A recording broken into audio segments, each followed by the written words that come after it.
What's up? This is the top 10 albums of 2025 list from a guy who barely listened to any new albums in 2025. Well, I mean, that's exaggerating it, but like, I listen to way less new releases than I usually do, and there's so many albums that probably should be on this list that I just haven't gotten to yet. But this is just a quick list that I jotted down, so I'm gonna head straight into it. Now, number 10, we got Rest in Bass by Che. He's one of these rappers that's younger than me. One of these rappers that are younger than me that I listen to, which is, embarrassing for me. But, like, it's exciting, right? The kids are all right or whatever. The project he came out with in 2024, Success, was really exciting. And he's just continuing to evolve in some way. I don't even know what he's doing. This project doesn't quite feel like his last project, but it's just as invigorating, and it's just great.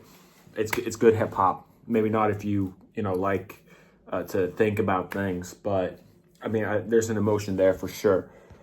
Now number 9, we got Addison by Addison Rae, and this is somewhat controversial, one of two kind of divisive picks on this list, where I mean most people seem to like it.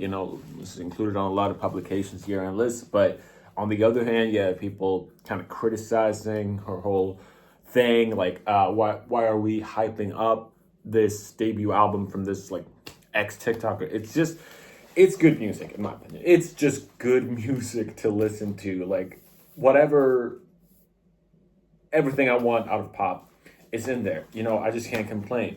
It's great pop music. It's this summery dream haze with a large helping of like irony in some way. I mean, I first started getting into her as an ironic thing, but then I just realized I just like listening to these songs, and here we are. Now at number 8, we got Rebel by Esdeekid. Probably needs no introduction now, but yeah, he's this rapper from Liverpool that people were making a meme that he's Timothy Chalamet or whatever, but he's Liverpudlian. He has a Scouse accent with everything that entails. I first heard of him when I went on Fake Mink's Spotify page, of course, because Fake Mink has a feature on the song LV Sandals, and I was like, okay, this is a guy. I saw he had some streams or whatever, and then kind of overnight, it becomes this huge success. Like, he breaks underground as soon as people start getting to know about him, and now he's like this big star. Anyway, this tape I think is just really solid. Like, almost all the songs are just really good and punchy, and his accent helps too. It's a bit of a novelty, but a very good one.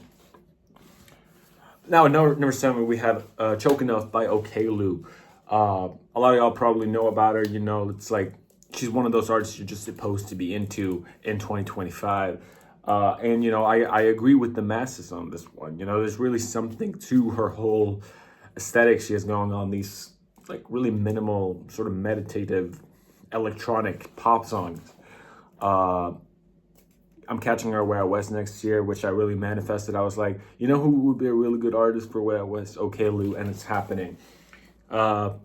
This album, technically her debut album, she had a mixtape from a few years back, and she's over 30, but she's really like coming into her own at this stage. She's one of our own pop stars, Now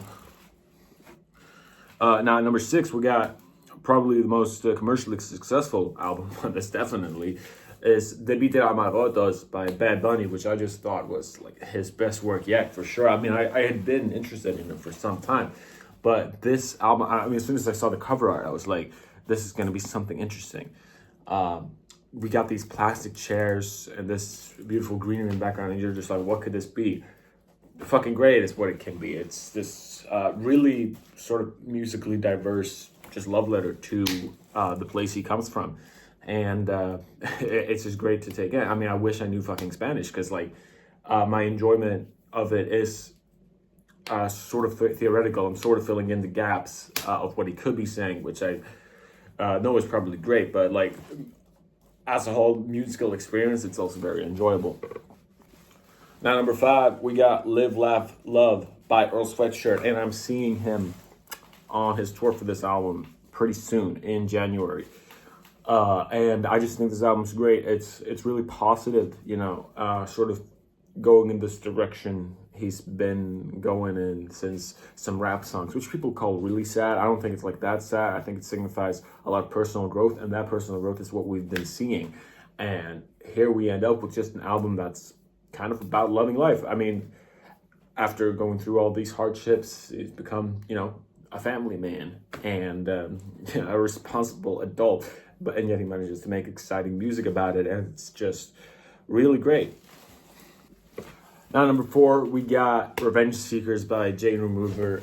I was definitely late to Jane Remover. I mean, for a long time, I just mixed her up with Underscores, which is just so weird. Underscores is another artist that I really gotten into this year.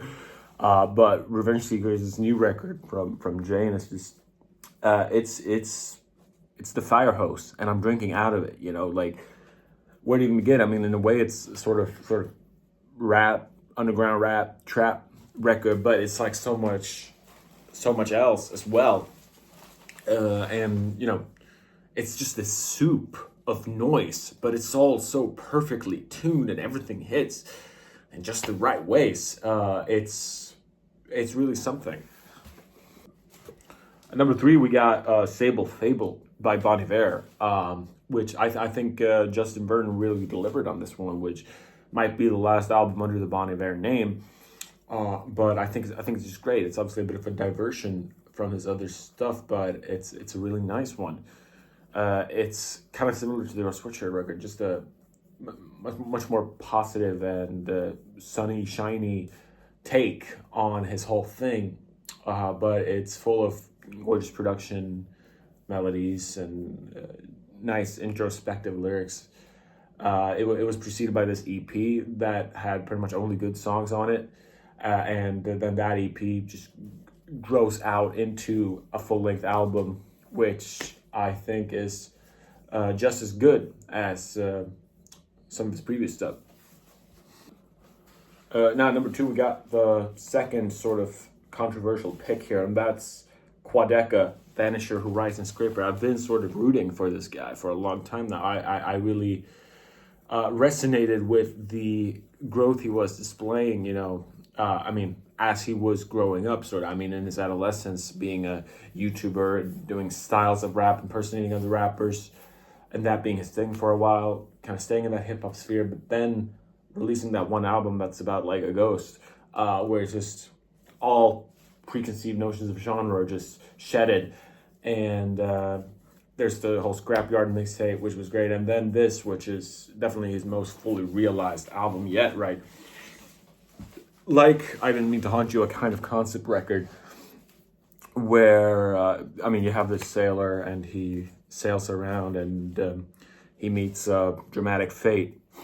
But, it's depicted in a beautiful way with these songs that some people have called overproduced, but that I think are just really, really grand and wonderfully detailed, all the while having gorgeous melodies and stuff like that. And now number 1, because I'm really predictable, is Getting Killed by Geese, which is,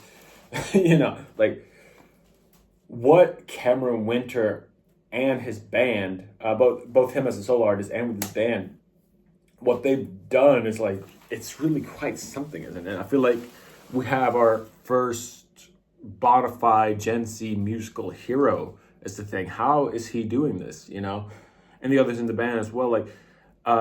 This is the perfect synthesis of shit from the past that we loved, but new ideas, new expressions of those ideas, all the same. It's just, this album, if there's any album from 2025 that I'd call one of my favorites, and in all categories, it would be this one. I've seen them next year twice, which is insane. I couldn't be looking forward to it more. You have Cameron Winter's solo stuff, which and you have the Geese stuff, and they're kind of different. But in my opinion, you do need both. There's no reason for you not to have both in your life right now.